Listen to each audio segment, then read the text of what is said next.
Hey guys, welcome back to Pine Hollow Auto Diagnostics. Today I have a treat for you. We're working on some old farm machinery. It's early 1960s, Oliver 1600. It has the inline 6 4.3 liter diesel, and it is a no crank, no start. The owner has already installed 2 new batteries. Now this system, it's a 12 volt system right here. The starter says 12 volts on it. And the literature I read said diesels were a 6 volt system, but I guess that's misleading. But anyways, the batteries are actually 6 volt batteries that are connected in series. So we're going to add voltages here. We're going to 6 plus 6. We're going to have a 12 volt system. Now the way these are hooked up, it's called a positive ground. So basically, on this battery, here's a negative terminal. That goes to our system, our ignition switch, our main starter feed wire right here on the solenoid. And then this wire right here from the positive terminal crosses over to the second battery over here and the negative terminal. And then the positive terminal on the second battery is connected to the frame of the tractor. So in this case, I want to do a couple voltage checks just to make sure we're getting 12 volts on the starter wire here. Because a lot of variables here. If the batteries are connected backwards, or there's just the system is very basic, and the place you want to start is just voltage checks. So let's get out the voltmeter and see if we have 12 volts on this fat starter wire. And just to prove to you it's a no start, there's nothing. Okay, so I have the voltmeter hooked up to this fat wire, and we're reading negative 200 millivolts. This should be negative 12 volts since this is a positive ground system. And I'll double check that with my test light, which is hooked to the frame. You can see it's a dim light here since this is only a 6 volt battery. But if we hook it up to the main starter wire, we have nothing here. So, and if we leave the test light on there, our voltage does change. So we're missing 12 volts here. So let's see if these batteries are connected properly and if all the connections are good, and we should have 12 volts on the starter. So measuring the first battery just across the terminals, 6.3 volts. That looks good. Let's see if we can light our test light here. So it's going to be dim, but it should still light. So, whoa, there you go. That's 6.3 volts. So nothing wrong with this battery. Let's go to the other side. All right, on the second battery here, we have 6.3 volts again. Now what I want to do is check the 2 batteries in series, since the only thing connecting them is this fat cable.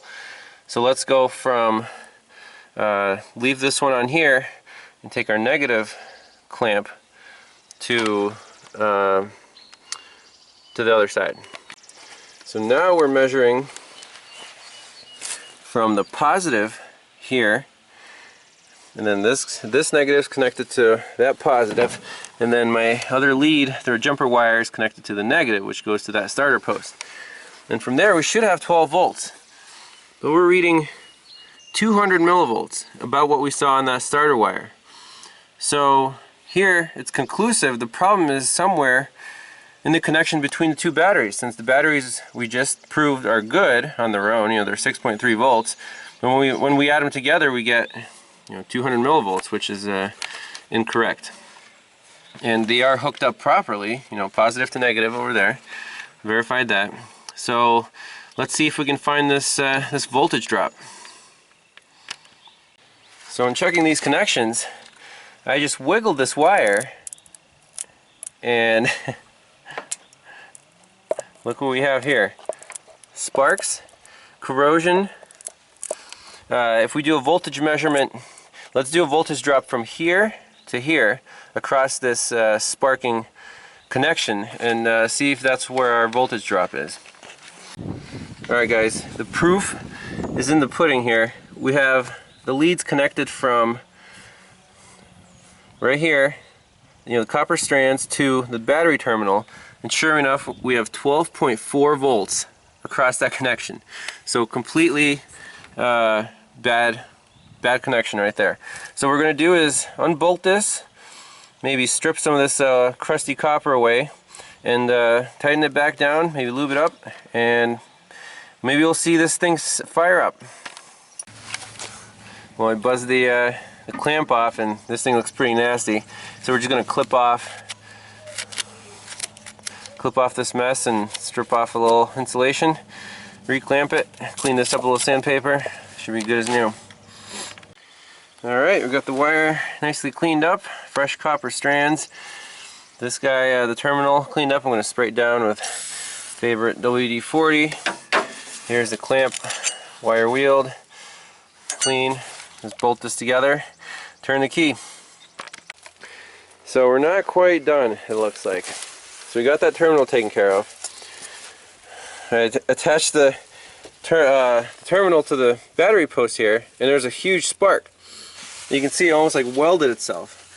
And I put the amp meter on it, and sure enough, something on the tractor is drawing over like 400 amps. There's a direct short somewhere. And after holding it for a while, a huge cloud of smoke came up from under the hood area here.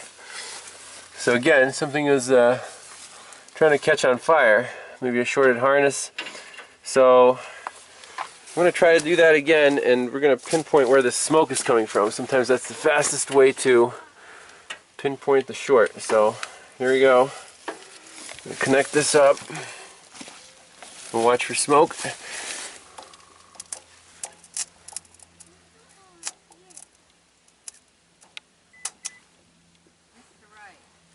Anywhere?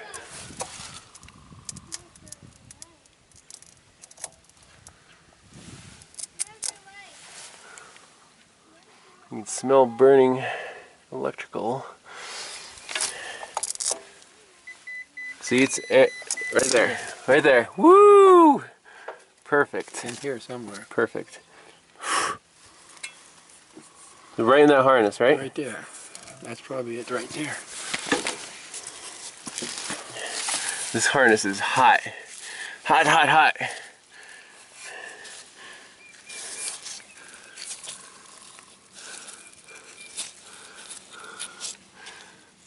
I think we're basically, we are very close to finding our problem. Let's see, should I do that one more time, or are we going to melt something? Maybe we should just unwrap this guy and do a visual inspection, since it was definitely coming from right here, right? Yeah, let's do that before we cook. Alright, so we got this harness unwrapped, and some of these wires feel real toasty. Like this guy here. That guy right there. So what we're going to do now, to avoid burning anything up, we're going to hook up a high amp test light.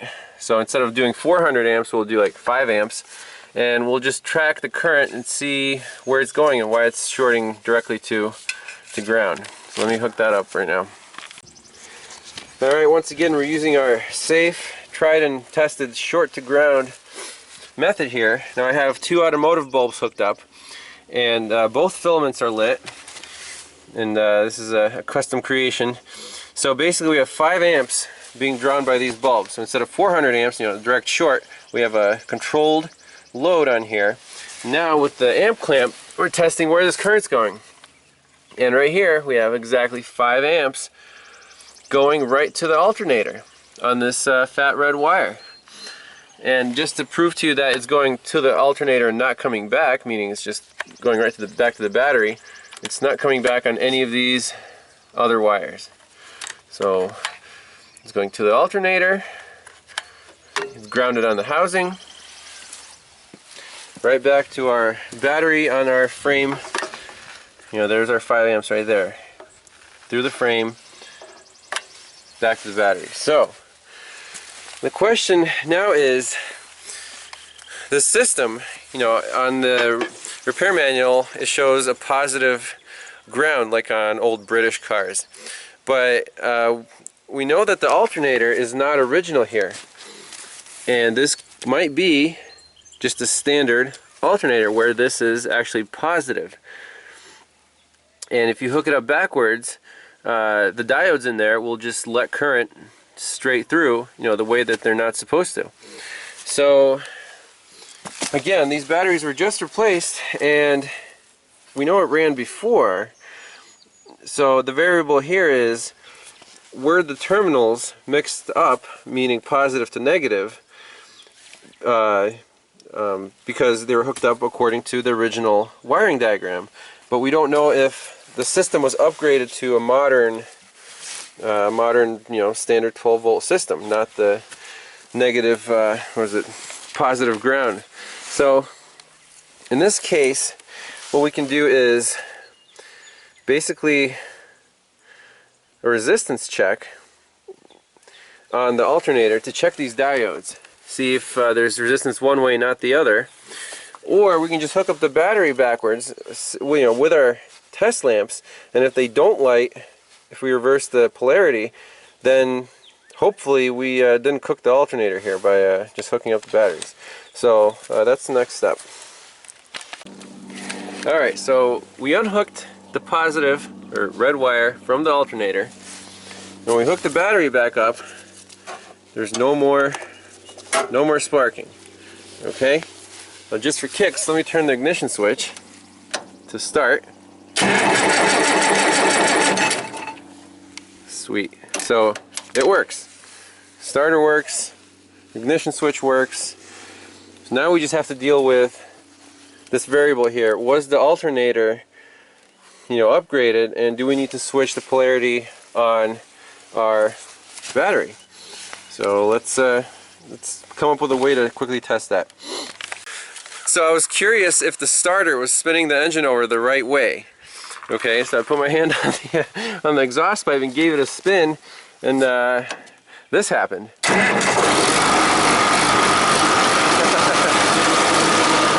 Sweet. And the way you kill this thing, you can't just turn the key off. You got to pull the fuel cut. So everything seems to work. So we just need to find out why this alternator is shorting the ground here. So maybe we can even do a diode check without hooking it up. So now we're checking the alternator diodes just from the positive post to a ground. And if we go the way it's set up right now, positive ground, negative lead on the the stud there, we have 0.53 volts. Now if we reverse the leads this way, we have 0.928. It's almost twice as much. Now when it comes to checking diodes, the only definitive test is to actually hook up a battery and make sure it's not, the current's only going one way, not the other way. But in this case we do see that there is a difference when we switch our leads. So it means at least some of the diodes are functional, but we need to determine if if sending 400 amps through this thing cooked anything. So I want to hook up a separate 12-volt source, and just to see if if the current's going through the alternator. Maybe we can just hook up the same test lamps we just had and try that way. Alright, we got our boost pack hooked up. I pushed the button to force 12 volts onto the leads. Negative's here, positive is here, and our lamps are not lighting up. So in this case there shouldn't be a short, so our alternator looks to be in good shape. Now let's reverse the leads here. Let's put the negative on this post and the positive on the ground, and see if the lights do light up, which they're supposed to, since the diodes only let current through one way. Alright, moment of truth. I'm going to hit the boost button. Bingo. Got lights. So the current is traveling now from the ground right to that post back to our boost pack. So that proves why when we had this wire connected, we had basically a short circuit through the alternator, because if the batteries are reversed, as they're supposed to be in 1964, but you know, if the system was upgraded, then the polarities were switched, and now this is just a standard alternator. So we need positive on this post, not on the ground. So that proves it. So what we're going to do is flip the negative and the positive on the batteries, and this thing should work fine, and we'll check the charging system, and it looks like in this case we won't need any new parts. So as always, we're taking the path of least resistance in here. Since the terminals are actually different sizes, we're going to unbolt the little clamps and just swap the wires here, swap the wires over there, and hopefully we won't see any sparks. Alright, now we got the batteries hooked in series, but now the negative, let's see, negative is hooked to the frame and the positive is hooked to our system like it would be on a normal vehicle. So, see what happens.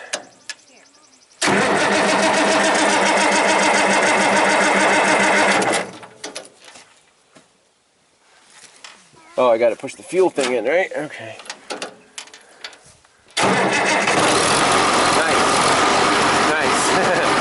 Alright, we're in good shape.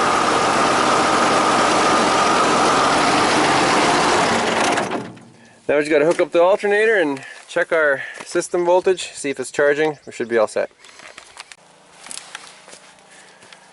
Alright, last check. Got battery voltage here. We're going to start her up, see what the alternator's putting out.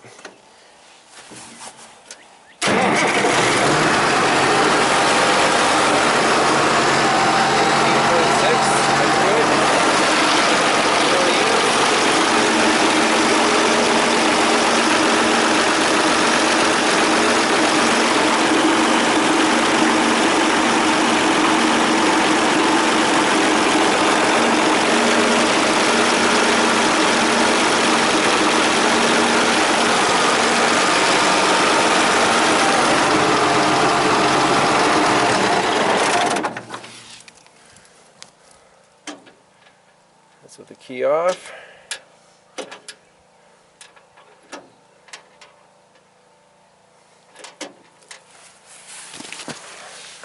Looks good.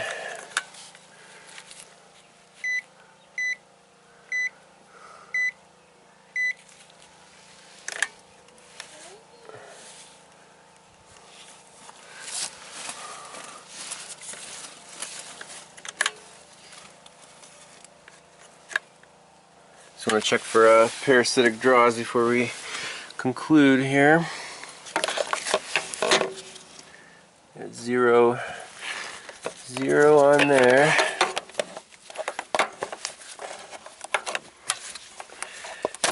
Put my amp clamp around here. 0.2. Well, the amp clamp isn't perfect.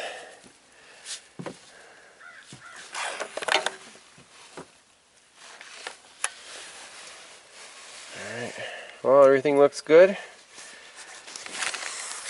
Thanks a lot for watching. Hope you learned something new. It's always a pleasure to work on something different, vintage. Alright guys, catch you next time. Bye bye.